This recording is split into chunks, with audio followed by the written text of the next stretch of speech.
pemasaran dagang, tapi saya sendiri nggak dagang. Jadi saya ada rasa malu sama mahasiswa.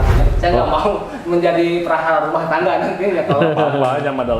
ketika mereka belajar mau rajin, mau ngerjain tugas, aktif di kelas itu nilai itu hanya angka dan huruf gitu ya.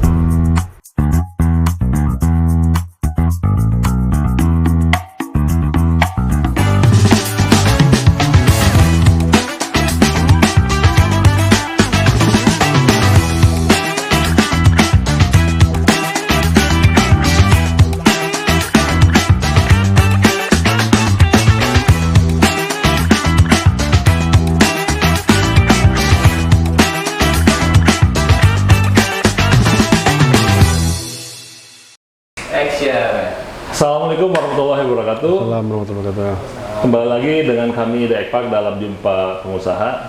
Kali ini kita berjumpa bukan hanya dengan pengusaha, tapi juga sebagai pengajar di salah satu universitas di Sumedang. Kita sambut saja langsung Pak Dosen Solihin, Pak Sol ya?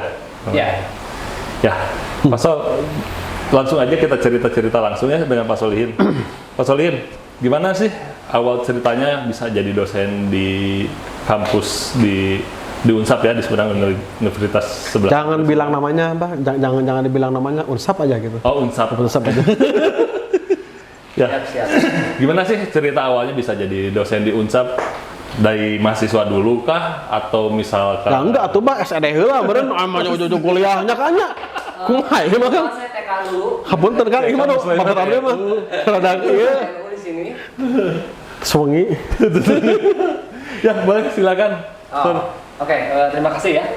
Sebetulnya untuk menjadi dosen pengajar ya atau dosen itu saya itu kebetulan masuk dari tahun 2009 di Unsap ya. Langsung jadi dosen 2009? Kebetulan belum. Itu saya itu masih menjadi karyawan ya, staf akademik. Jadi dari staf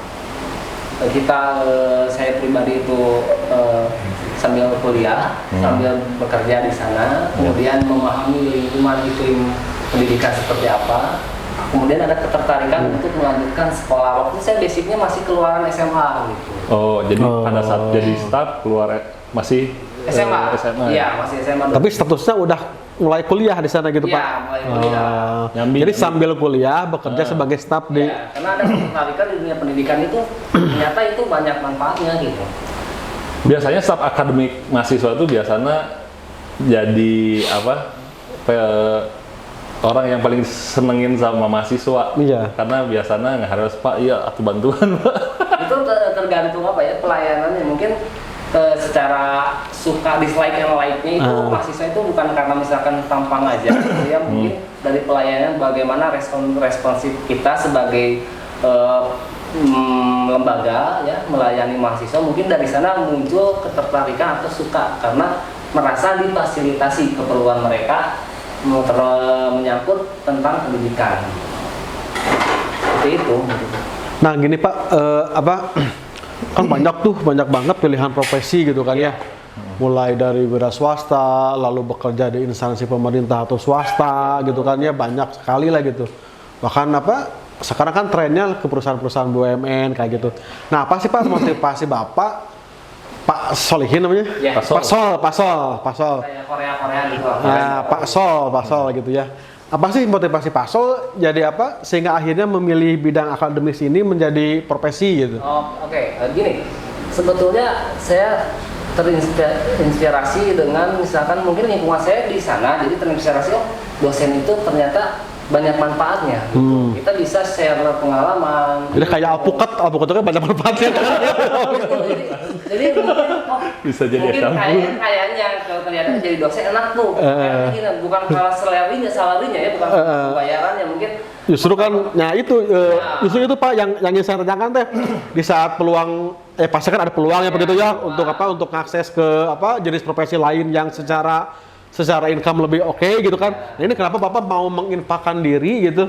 Karena kan kita semua tahulah bahwa profesi pengajar itu di Indonesia tidak terlalu itulah gitu Pak. Bener-bener tanpa tanda terima, bener-bener tanpa tanda pembayaran gitu Pak. Apa sih gitu? gini, mungkin di dunia pendidikan kan itu banyak pengetahuan yang baru, sehingga saya pribadi kan belajar itu peningkatan kompetensi dosen itu kan lewat misalkan pendidikan formal seperti perkuliahan dan non formal seperti mengikuti seminar-seminar, workshop ya. Iya, workshop. Jadi sehingga ketika kita punya ilmu sedikit, pengen berbagi lah dengan adik-adik gitu ya, adik-adik sekalian yang mungkin lebih ke passion ya, apa namanya. passion.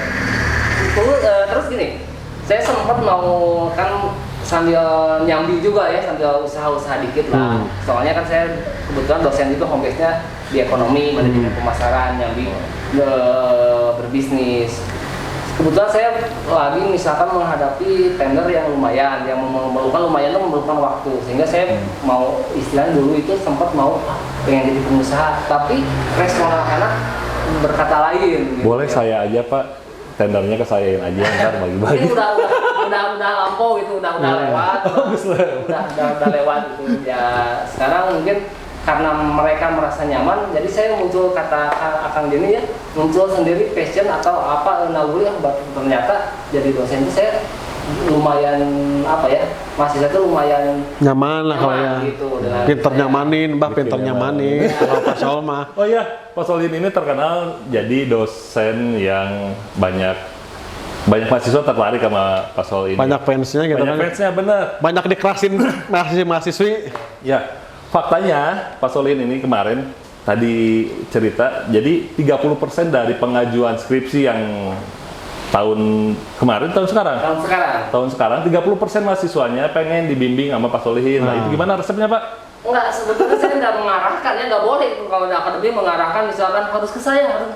Mungkin saya gini, ketika masuk ada curhat-curhatan ya, lewat misalkan media WA atau apapun, saya sebisa mungkin menjawab kebutuhan mahasiswa itu apa, sehingga mahasiswa mungkin terpuaskan, merasa nyaman, tapi nyaman dalam konteks tidak nyaman dalam hubungan ya. Saya nggak mau menjadi prahara rumah tangga nantinya kalau Apa nyaman dalam hubungan juga. Mau beja-beja, di skip. aman sih, saya demokratis lah, nggak Demokratis. Enggak cemburu. Enggak posisi Pak istri kamu gitu. Apa ya? seperti itulah. Jika Liminho juga nama, jadi Pak Solin ini mukanya kayak Liminho, jadi banyak orang yang pengen. Enggak kayak Liminho. Tapi itu gimana Pak? Pernah ada pengalaman menarik Kak tentang itu kan tadi Bapak banyak diminatin sama, bukan diminatin lah, banyak disenengin gitu kan ya, banyaknya orang yang nyaman. Ada nggak pengalaman paling menarik deh, pengalaman yang paling lucu atau unik gitu, Atau terkait dengan mahasiswa lah gitu. Kalau pengalaman dulu ya, waktu sebelum masa pandemi itu masih perkuliahan kan offline ya, Tatap masih muka ya? tatap muka di kelas. Yang saya menarik itu ketika saya mau masuk dari lembaga nih mau ke kelas, saya sampai di aping 4 cewek kalau nggak salah. 4 mahasiswi. Mahasiswi nih, bukan mahasiswa, saya kurang suka yang tuh mahasiswa mah. Kalau tuh mahasiswi oke lah sekolah. Ya di aping sama 4 mahasiswi sampai kelas. Saya tanya kenapa ngaping, takut bapak ada yang ganggu cewek yang lain. Subhanallah. Itu kenangan yang lumayan, Luar dan biasa terus saya itu emang seneng juga lah. Ternyata mereka itu sama saya itu nyaman, mungkin kayak kakak lah, nggak jauh beda lah. Punya care lebih lah gitu kan ya. Istrinya dapat gitu ya. Pak Solin usia berapa sekarang? Kebetulan usia harus ya. Ya, Jadi gini, karena dosen kalau usianya tidak terlalu jauh dengan mahasiswa, biasanya nganggapnya ya kakak adik, jadi lebih nyaman gitu kan.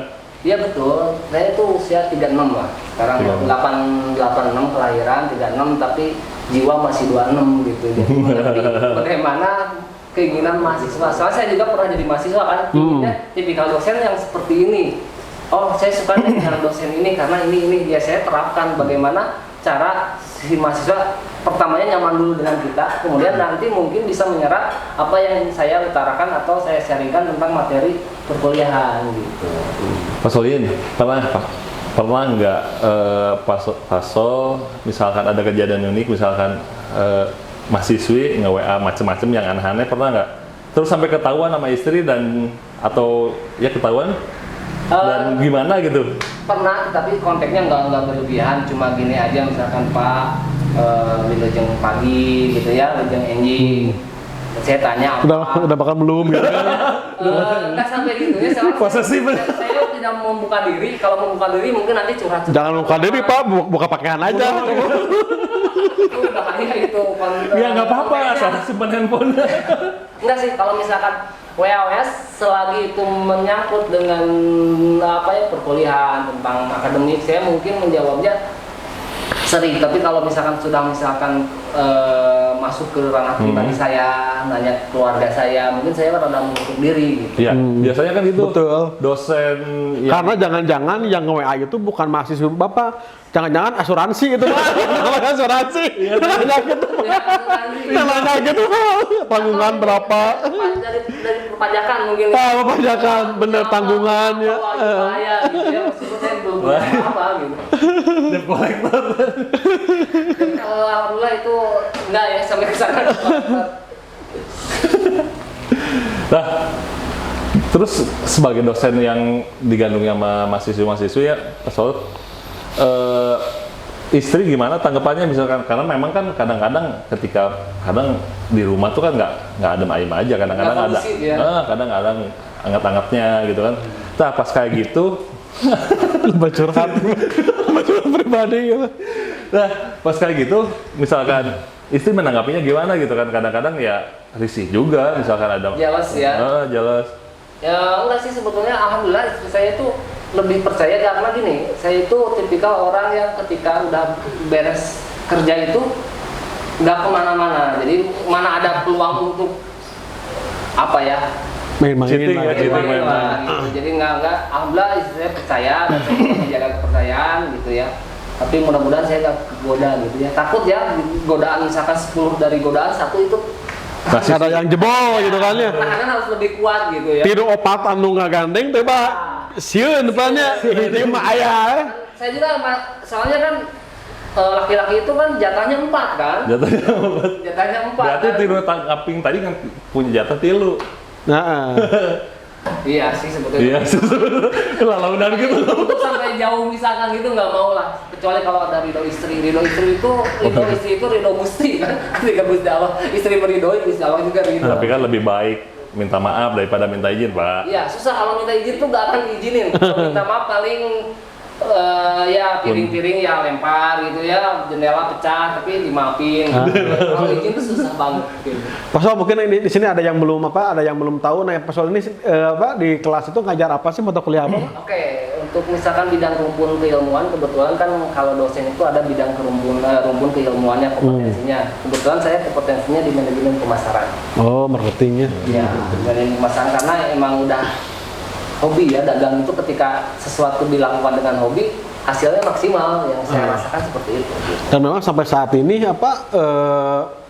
program studi ekonomi itu masih menjadi primadona ya kalau di Indonesia ya. Karena peluang opportunity di industri itu lebih besar lah ya. Gitu. Ekonomi itu kan bisa ranahnya, maksudnya bisa masuk ke dunia wirausaha, ke dunia itu betul. Intansi masuk. Dan memang jadi si ilmunya itu bisa lebih aplikatif ya. Ya, jadi aplikatif. Jadi even misalkan si anak didik dia nggak bekerja di industri pun ilmunya masih bisa tetap dia terapkan buat membangun bisnis sendiri gitu. Ya, jadi bisa membuka peluang usaha. Jadi bisa merekrut minimal tetangga untuk berjualan. Gitu. Apalagi sekarang kan marketing konteksnya bukan hanya ekonomi. Iya. Politik, kan ayah marketingan ya.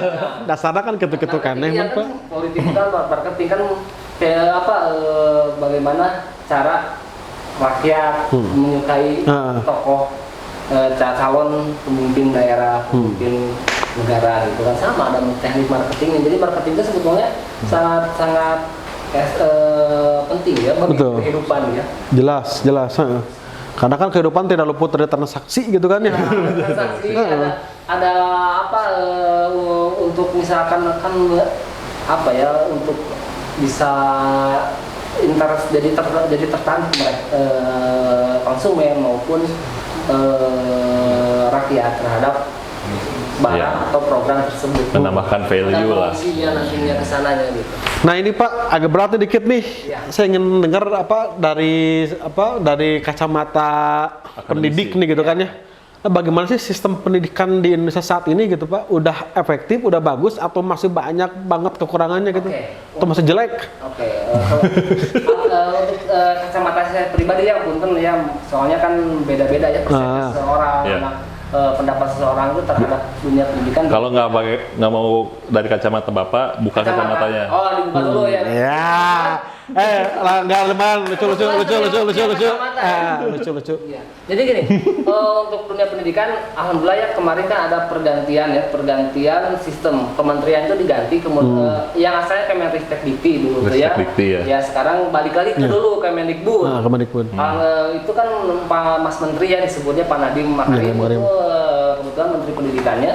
Yang saya rasakan, yang saya kan di lembaga juga ya mengurusi bagaimana sistem pendidikan itu ya di lembaganya. Jadi alhamdulillah untuk sekarang banyak terobosan inovasi-inovasi yang sangat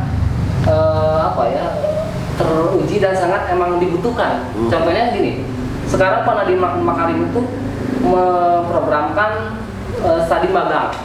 Yang disebut studi magang itu ya pelajaran magang itu. Jadi kita itu misalkan mahasiswa itu di ekonomi manajemen nih, kuliah. Nanti 1 semester mereka harus wajib magang. Universitas perusahaan-perusahaan yang besar ya. Ada yang diarahkan dari Kemendikbud, ada yang mencari sendiri. Jadi sehingga mahasiswa itu lebih aplikasi. Itu harus yang besar perusahaannya. Kebetulan ya. Kalau mau. Tapi kan kalau program seperti itu mah dari dulu juga Pak, kayak SMA kan itu wajib PKL Pak. Ya, SMK. Kalau SMK itu kan maksudnya ke distrik ya, Dinas Pendidikan Provinsi. Kalau SMA, kalau SMP distrik Sumedang gitu ya. SD distrik Sumedang. Kalau perguruan tinggi itu kita itu payung apa ya?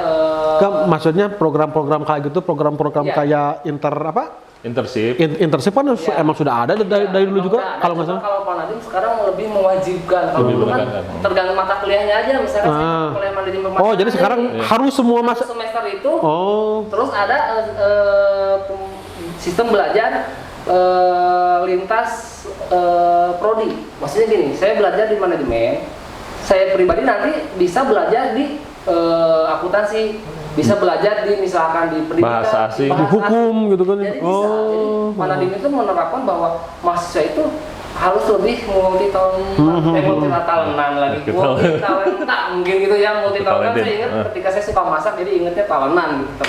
Ternyata itu talenta gitu. Chipsol. Chipsol jadi bukan Pak Sol gitu. Kim Jong Un. Kim So Un. Nah, selain jadi pengajar di Unsap itu, Pak Sol ini juga ber-entrepreneur. Iya, belajar entrepreneur.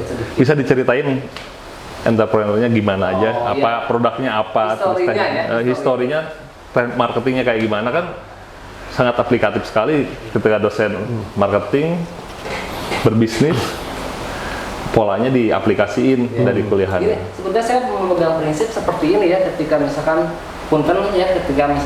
contohnya gini, ketika ustadz itu menyuruh sholat, ustadznya nggak sholat, gitu kan nggak enak. Saya juga gitu, dosen ekonomi, pemasaran, dagang, tapi saya sendiri nggak dagang. Jadi saya ada rasa malu sama mahasiswa. Itu yang pertama yang jadi acuan. Kalau sama mahasiswi malu juga Pak. Mahasiswa itu lebih kesenang gitu.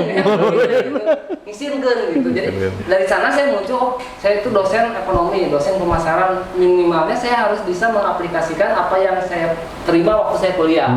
Ya alhamdulillah sekarang ya berjalan lah bisnis kecil yang misalkan produksi mulai bisa memproduksi sesuatu gitu ya, sehingga si mahasiswa itu banyak yang tertarik untuk misalkan Pak ikut dagang. Pertama saya menutup diri karena takut ada jadi reseller. Takutnya gini, ada unsur ini maksa nih maksa mahasiswa harus dagang. Tapi saya balik lagi, saya kan berusaha membuka peluang kerja bagi orang lain. Mengapa tidak ketika dianya yang mempunyai keinginan untuk berdagang. Jadi saya fasilitasi dengan ketentuan kontrak kerja ya, atau misalkan perjanjian yang profesional gitu. Untuk maksa sih kan, namun tengah bantuan nilai. Takutnya gitu seperti itu ada ancaman nilai. Ada seller atau ada rekrutmen atau ada gitu aja. Tapi saya kasih nilai nggak pelit. Saya ketika mereka belajar mau rajin, mau ngerjain tugas, aktif di kelas itu nilai itu hanya angka dan huruf gitu ya. Lamun jadi mitra A. Nggak sampai segitunya lah. Lamun invest kamu A. Kalau kamu mau yang jadi kedua A. Nggak usah yang ketiga aja. Produknya apa, Pak Sol? Kebetulan saya Nggak apa-apa sambil promosiin. Ya, sebenarnya saya dulu ya, sekarang juga buka di marketplace itu produk orang lain dulu ya, belajar dagang ya. Kalau sistem kayak kata bahasa Sunda nama ngoles barang gitu ya. Dropship mungkin ya. Ya, Dropship. dropshipper gitulah. Tapi sekarang itu alhamdulillah saya memproduksi beberapa, pertama itu susu kurma yang dulunya dari saya dagang kurma. Oh, ini susu kurmanya, Pak. Oh iya, Susu kurmanya saya nggak bawa karena Ini ada. Cobain dulu, cobain. ini susu ini nih. Gini, jadi itu susu kurma ada buat kurma keju, kurma coklat yang bikin. Jadi basicnya bahan pokoknya kurma. Tapi tidak ada susu gitu, Pak. Iya, pakai Base-nya susu. Oh, banyak susu. Rasanya kurma keju. Ya, kurma. kebetulan saya nggak bawa produknya dan alhamdulillah kemarin kan Itu produksi sendiri, Pak? produk sendiri alhamdulillah, labeling apapun. Cuma sekarang saya mau masuk ketika PIRT itu nggak bisa. Ketika bahan bakunya susu. Iya, nggak bisa Saya PIRT. nanya ke dinas kesehatan punten untuk bisa mem-PIRT-kan biar apa legalitasnya resmi ya. Ternyata untuk PIRT susu itu bahan susu itu Iya. bisa. Iya, karena cepat basi sih. Iya, jadi saya sekarang lagi proses ke Dinkes. Jadi ke Dinkes mungkin ya lagi mau legalisasi lah supaya bisa memproduksinya lebih nyaman ketika ada pengakuan dari pemerintah gitu kan. Nggak bodong gitu ya. Takut Iya. dia takut nantinya ditewak ke polisi kalau bodong gitu. Gak apa-apa. Kantor pajak, mangga, silakan diaudit. Enggak sih, mama masih skalanya kecil sih ya. Kalau udah besar saya pasti taat pajak. Ya, siap. Iya, iya. Mencontohkan yang baik masa. Nggak apa-apa, sekarang nggak ada juga, besok bisa kesini susunya tinggal sih. Boleh. Ngomong-ngomong ini nih Pak, ngomong-ngomong ngajar nih ya, proses ngajar. Kemarin kan saat pandemi, otomatis kan nggak memungkinkan untuk tatap muka gitu Iya, kan ya. betul. Berarti kan sama daring juga gitu kan ya. Itu dari online. Nah apa sih yang Pak So rasain gitu Pak saat yang biasanya ngajar? Soalnya kan gini, kalau kata saya sih saat bertemu itu kan pasti ada vibes tertentu gitu kan ya, atmosfernya itu pasti beda lah.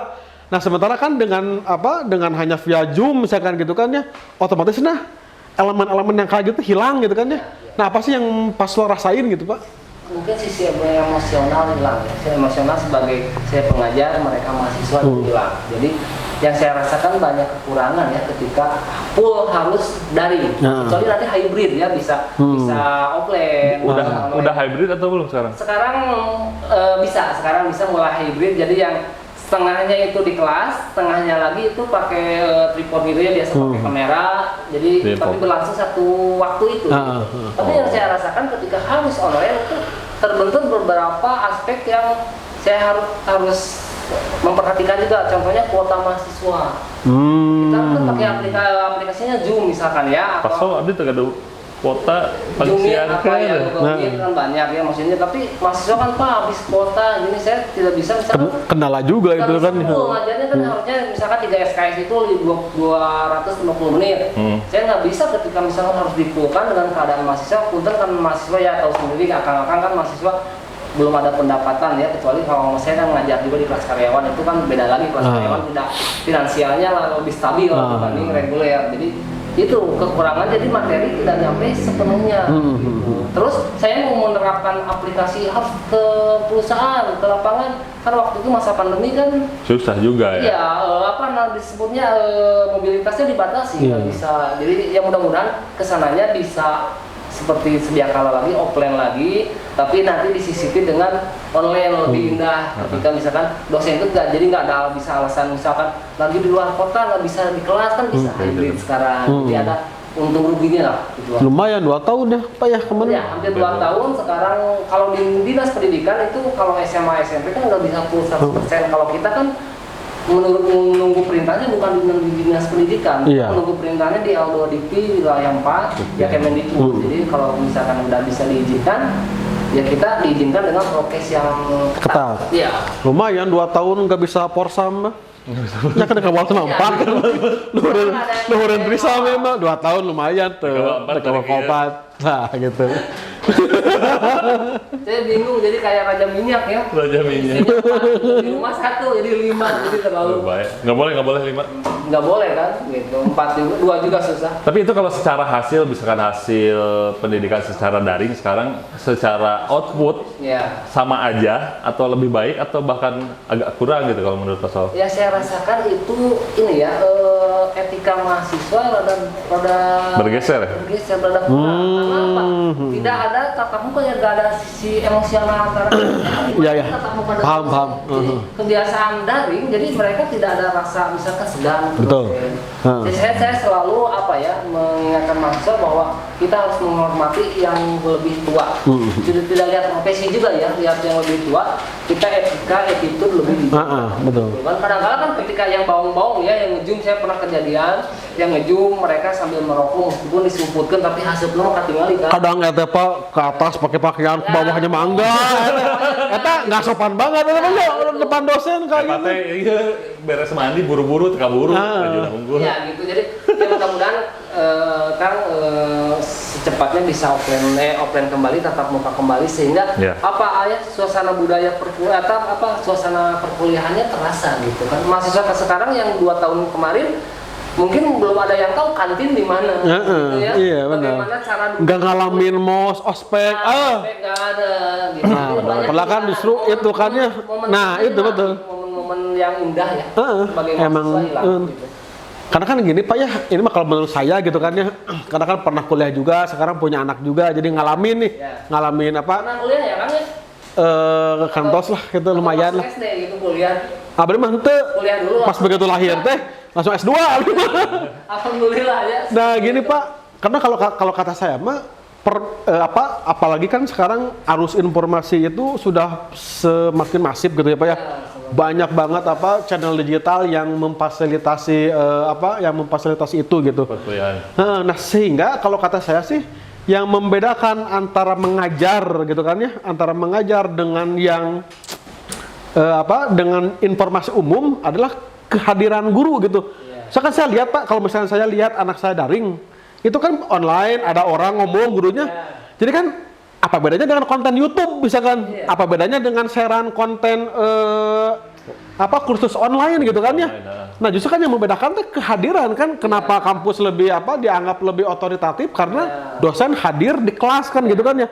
Kata saya teh, wah emang jadi bukan hanya bukan hanya ke sistem tapi sih ke kultur kultur pendidikan budaya pendidikan. Iya, berpengaruh gitu. Dan terus ketika daring itu interaktif kurang, komunikasi mahasiswa tuh jadi lebih kayak introvert gitu ya, mau bertanya tuh juga sieun. Apalagi mungkin Pak mahasiswa baru yang sama sekali dia belum pernah. Nah, itu kan ya. Jadi yang paling parahnya itu. Jadi balik lagi metode pembelajarannya kayak SMA, kita orangin gitu ya, satu arah komunikasi. Iya. Ketika mahasiswa kan beda, namanya juga mahasiswa berarti udah tingkatnya lebih tinggi. Jadi harusnya kan 2 arah komunikasinya lebih enak. Iya. Kan ketika daring kan ya bagaimana cara metode kita untuk menarik si mahasiswa dia bisa komunikasi gitu. Emang ya mungkin ini keadaan ya, kita pasti ada di satu sisi pasti ada hikmahnya ya ketika pandemi seperti ini ya. Betul. Untuk pendidikan mungkin secara teknologi kita dipaksa harus bisa kan. Betul. Yang gaptek kan jadi hikmahnya mungkin itu ya. Betul. Mahasiswa tahu bagaimana menggunakan misalkan aplikasi kayak Zoom gitu kan. Memaksa orang tua untuk jadi nggak gaptek. Nah, orang tua kan jadi apalagi iyalah. Jadi ibunya yang sibuk gitu kan harus gini. So ada mah di lembur gitu kan, mama di lembur di gang gitu kan ya. Iya budak karek Zoom meeting aja kan ya. Jangan zaman bola, apa di mana tuh. Hanya telekonferensi aja mah tuh mamangnya tuh. Arisan ke Zoom meeting ya. Semu gaul. Semu gaul. Pak So, ini mungkin sih agak sedikit klise ya, tapi ini kalau menurut saya sih penting untuk selalu kita ingatkan, untuk selalu kita segarkan kembali nih. Nah, apa sih pentingnya pendidikan gitu, arti pendidikan buat kehidupan kita gitu Pak? Oke. Ini ya, ini menurut saya ya, persepsi saya, pendidikan itu sangat penting ya, karena tujuan biasanya gini, ketika saya nanya ke mahasiswa, tujuan kalian kuliah itu apa? Misalkan untuk mencari ilmu nggak harus di kampus. Betul. Untuk untuk mendapatkan ijazah itu tidak bisa menjadikan barometer bahwa dia itu nilai A pintar gitu. Dan akan sukses gitu kan ya. Gitu. Jadi untuk mencari pasangan. Mencari pasangan mungkin ada gitu ya. Tapi menurut saya itu tujuan penting pendidikan itu sebetulnya untuk meningkatkan value diri. Meningkatkan nilai jual diri kita. Betul. Jadi ketika saya selalu menekankan ke anak-anak, kalian kuliah itu untuk meningkatkan nilai jual. Kalian itu produk yang mau dipasarkan di lapangan, di industri. Kita itu produk itu harus bernilai. Sehingga ketika kita keluar sebagai lulusan S1, nanti nilainya kan ada UMR ya, upah minimum itu ya. UMR S1 kan beda, UMR S2 beda. Jadi kalian tujuan kuliah itu meningkatkan nilai, otomatis nanti semuanya dapat. Dapat dalam hal misalnya gini, kita nilai kita S1, kompetensi kita memadai, ilmu kita dipakai sama perusahaan, otomatis secara salary pembayaran itu bakal meningkat. Jadi tujuan kuliah itu yang saya rasakan meningkatkan nilai jual kita, Kang. Betul. Jadi supaya kita lulusan SMA mah, iya kuliah mah kan dia kan beda, ada pembeda dari masyarakat, pandangan masyarakat, gitu ya. Seperti dalam agama bahwa ilmu itu meningkatkan derajat gitu kan. Terus membuka mindset kita, bagaimana cara pola pikir kita, cara bicara kita di depan masyarakat, bagaimana misalkan public speakingnya seperti apa kan ketika kuliah itu pasti rada dilatih kan, apalagi misalkan mahasiswa ada yang sistemnya seperti presentasi tiap kelompok itu biar mahasiswa itu belajar bagaimana berbicara di depan umum, forum. Soalnya misalnya bicara ada yang jago di belakang, maksudnya 2 orang 3 orang jago, dia bicara pintar ketika di umum itu rada gelagapan atau gemperan gitu, gemperan jadi tidak pede, tidak confidence gitu ya. Seperti itu tujuannya kuliah itu sangat penting menurut saya. Jadi tolong tuh digarisbawahi, diingatkan kembali bahwa pendidikan itu bukan hanya untuk sekedar ijazah. Karena ijazah bisa beli seperti yang Pak Ega lakuin. Beli itu ijazahnya. Tidak. Di material. Dan jadikan buku PDF, di print. Dan juga bukan untuk mengejar nilai, karena banyak juga kasus orang yang cum laude, yang cum laude, yang summa cum laude, tapi ya gitu kan ya, kehidupannya tidak sesukses seperti yang kita bayangkan.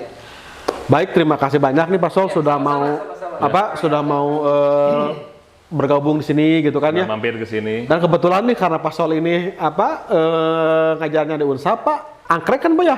Nah ini ada Pak, rekanan saya Pak. Oleh-oleh. Nah ini Pak, nasi kulit kemasan. Nah ini dekat ini Pak. Betul, dekat di seberang asrama polisi. Maksudnya ke GrabFood juga. Bisa online order. Misalkan lenyeh-lenyeh lagi nongkrong, malas nih bisa langsung pesen. Dan ini cuman ini hati-hati Pak, ini mengandung adiksi Pak. Jadi sekali betul, sekali makan itu pasti Pak pengen lagi. Jadi ada rasa ediknya gitu. Wah, kalau nggak makan ini seminggu lagi beri Pak. Ayam nasi kemasan. Bener. Ini mah luar biasa. Sakau sangu ngaranna. Nah ini jadi teman-teman kalau apalagi yang penyuka ayam, penyuka nasi kulit, boleh nasi kulit ayam. Baik, sekali lagi Pak Sol, terima kasih banyak atas waktunya. Sekian jumpa pengusaha dengan yang terhormat Pak Sol. Sekian dulu sesi ini. Jangan lupa like, comment, and subscribe channel The Ekpak. Wassalamualaikum warahmatullahi wabarakatuh. Waalaikumsalam.